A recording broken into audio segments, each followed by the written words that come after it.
ગૃહમંત્રી હર્ષ સંઘવીએ કહ્યું છે કે કોઈ પણ ગુનેગાર હોય, કોઈ પણ અસામાજિક તત્વો હોય, તેની ભલામણ કોઈ રાજકારણી કે કોઈ નેતા કરશે તો તે સાંભળવાના નથી અને આ અસામાજિક તત્વોને સીધા દૂર કરવા માટે આ ગુજરાત પોલીસ છે તે હનુમાન બનીને આવશે તેવી પણ તેમણે વાત કરી છે।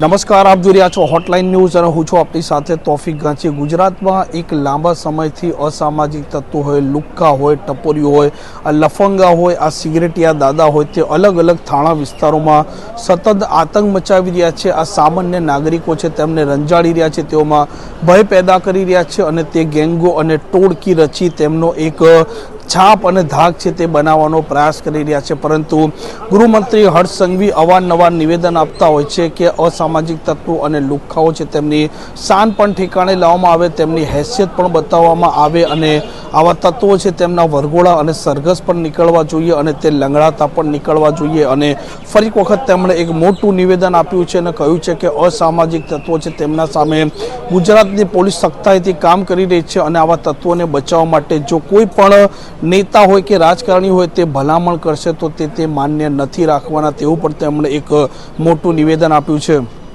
કે ગુનેગારોનો કોઈ ધર્મ નથી હોતો, ગુનેગારોની કોઈ જાતિ નથી હોતી। ગુનેગાર એ અસામાજિક તત્વોને સીધા કરવા માટે ગુજરાત પોલીસ કટિબદ્ધ છે।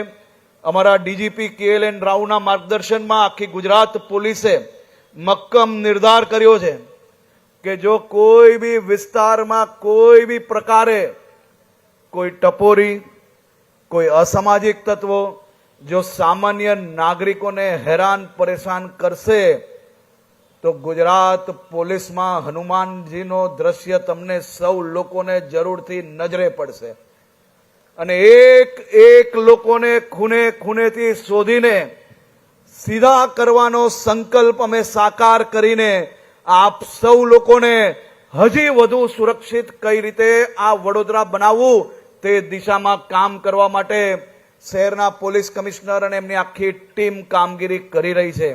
રેન્જ આઈજી અને એમની આખી ટીમ દરેક જિલ્લાની અંદર આ જ સંકલ્પ જોડે કામ કરી રહી છે અને ક્યાંય જો અમારી ટીમ ચૂકી જાય તો એમની ઉપર હું બેઠો છું।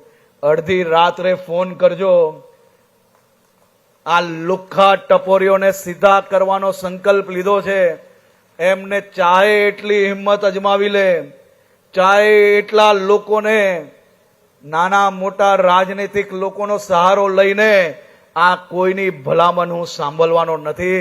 આ લોકોને સીધા કરીને જ રહીશ અને સમાજમાં સારા નાગરિક બનીને જીવવાનું એ લોકોને ફરજ પડે એ પ્રકારનું કડકાઈથી કામ કરવા માટે આ ગુજરાત પોલીસ અને ગૃહ વિભાગ આદરણીય મુખ્યમંત્રી શ્રીના માર્ગદર્શનમાં કામગીરી કરી રહ્યા છે। આપ સૌ લોકોનો ફરી એકવાર ખૂબ ખૂબ આભાર। વડોદરાના નગરજનોનો ખૂબ ખૂબ આભાર। મારા પોલીસ પરિવારની મારી સૌ બહેનોને હું અભિનંદન આપું છું। તમને સૌ લોકોને હું ખાસ કરીને શુભકામનાઓ આપું છું કે બહેનોની અંદર રાણી લક્ષ્મીબાઈનો રૂપ દેખાવો જ જોઈએ। જો આપણા શહેરમાં કોઈ બી ટપોરી આમ તેમ થાય તો તમારામાં રાણી લક્ષ્મીબાઈનો રૂપ જરૂરથી દેખાવો જોઈએ, જેથી મારી શહેરની આ સામાન્ય બહેનોને હજી વધુ વિશ્વાસ આપણી પોલીસ પર વધે તેવી શુભકામનાઓ। ખૂબ ખૂબ આભાર।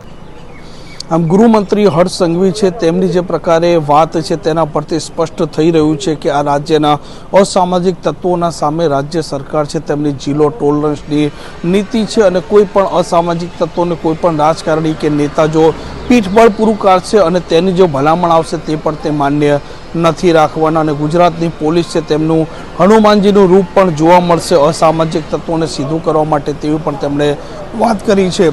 આ પ્રકારના સમાચાર માટે, પ્રકારની ક્રાઇમ સ્ટોરી માટે હોટલાઇન ન્યૂઝની આ ચેનલને લાઇક, શેર અને સબસ્ક્રાઇબ કરવાનું ભૂલતા નહીં। નમસ્કાર।